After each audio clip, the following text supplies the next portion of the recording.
오늘도 밥 한 끼 먹이는데 1시간이 걸리셨나요? 와우. 한 숟가락만 더 먹어. 이거 먹으면 과자 줄게. 밥 안 먹으면 키도 안 크는데 어떡하지? 아이 밥 때문에 매일 전쟁을 치르고 있다면 오늘 영상은 끝까지 보세요. 사실 어린아이가 어느 날부터 갑자기 밥을 잘 안 먹는 건 생각보다 흔한 일입니다. 특히 돌 이후에는 성장 속도가 영아기보다 느려지면서 하루마다 먹는 양이 달라질 수도 있어요. 그래서 중요한 건 오늘 얼마나 먹었느냐보다 아이가 어떤 식사 습관을 가지고 있느냐입니다. 그럼 밥 안 먹는 아이에게 부모가 어떻게 해주는 게 좋을까요? 오늘은 집에서 바로 적용할 수 있는 방법 5가지를 알려드릴게요. 일밥을 먹을 때까지 계속 쫓아다니지 마세요. 이 밥을 먹이려고 한 입만, 딱 한 숟가락만 더 하면서 아이를 따라다니는 경우가 많죠.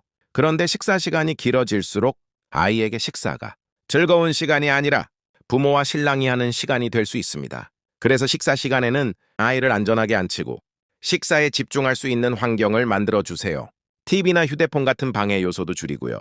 식사는 너무 길게 끌기보다는 아이의 집중력을 고려해 짧고 편안하게 진행하는 것이 좋습니다. 미국 소아과학회 APP에서도 아이의 식사 시간에는 화면이나 다른 방해 요소를 줄이고 아이와 대화하면서 식사하도록 권하고 있습니다. 또 아이가 배부르다는 신호를 보이면 남은 음식을 반드시 다 먹일 필요는 없다고 안내합니다. 아이가 좋아하는 음식만 계속 주지 마세요. 그래도 이것밖에 안 먹으니까 이것만 주자 하면서 아이가 좋아하는 음식만 계속 주게 되죠. 그런데 이렇게 되면 아이가 새로운 음식에 익숙해질 기회를 놓칠 수 있어요.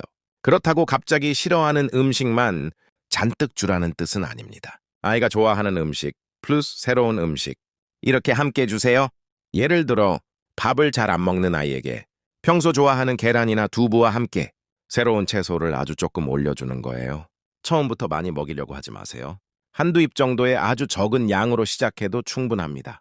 그리고 아이가 처음 먹어보고 뱉었다고 해서 얘는 이 음식을 싫어해 라고 바로 결론 내리지 않는 것도 중요해요. APP에 따르면 아이가 새로운 음식을 받아들이기까지 8에서 10번 정도 반복해서 노출해야 할 수도 있습니다.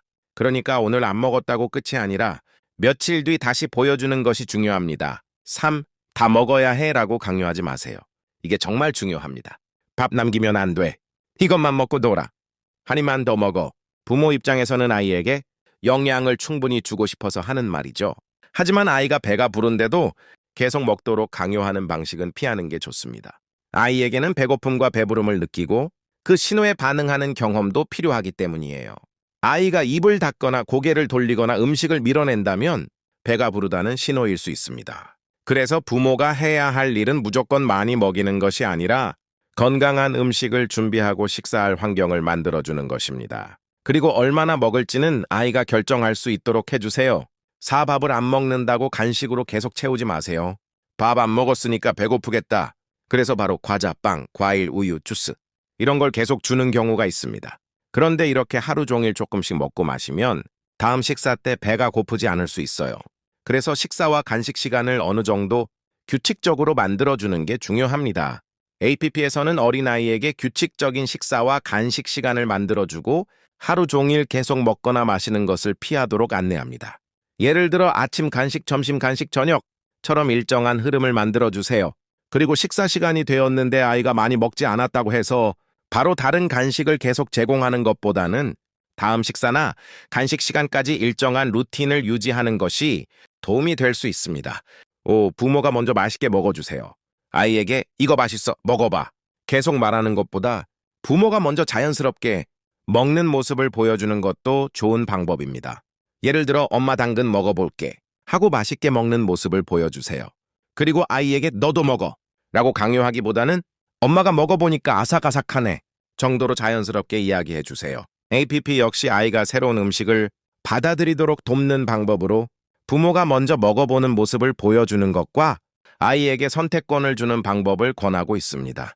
아이에게 당근 먹을래? 브로콜리 먹을래? 처럼 건강한 음식 중에서 작은 선택권을 주는 것도 좋아요. 그런데 정말 중요한 게 하나 있습니다.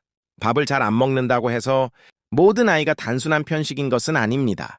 아이가 특정 음식의 질감이나 냄새를 극도로 힘들어하거나 먹을 수 있는 음식의 종류가 지나치게 적거나 음식을 삼키는데 어려움이 있거나 자주 사례가 들리거나 체중이나 키 성장에 문제가 있거나 먹는 양이 지속적으로 너무 적다면 단순한 편식이라고 생각하고 계속 기다리기보다는 소아청소년과에서 상담을 받아보는 것이 좋습니다. 특히 부모가 아이의 섭취량이나 성장에 대해 걱정될 정도라면 의료진과 상의하는 것이 좋습니다. 아이 밥 때문에 매일 고민하고 계셨다면 오늘 알려드린 5가지 방법부터 하나씩 천천히 적용해 보세요. 아이마다 먹는 양과 속도는 다르기 때문에 하루 먹은 양에 너무 일희일비하기보다는 규칙적인 식사 환경과 편안한 식습관을 만들어주는 것이 중요합니다. 앞으로도 엄마들이 꼭 알아두면 좋은 육아 정보와 실생활 꿀팁을 쉽고 정확하게 알려드릴게요. 오늘 내용이 도움이 되셨다면 구독과 좋아요 꼭 눌러주세요. 그럼 다음 영상에서 또 만나요.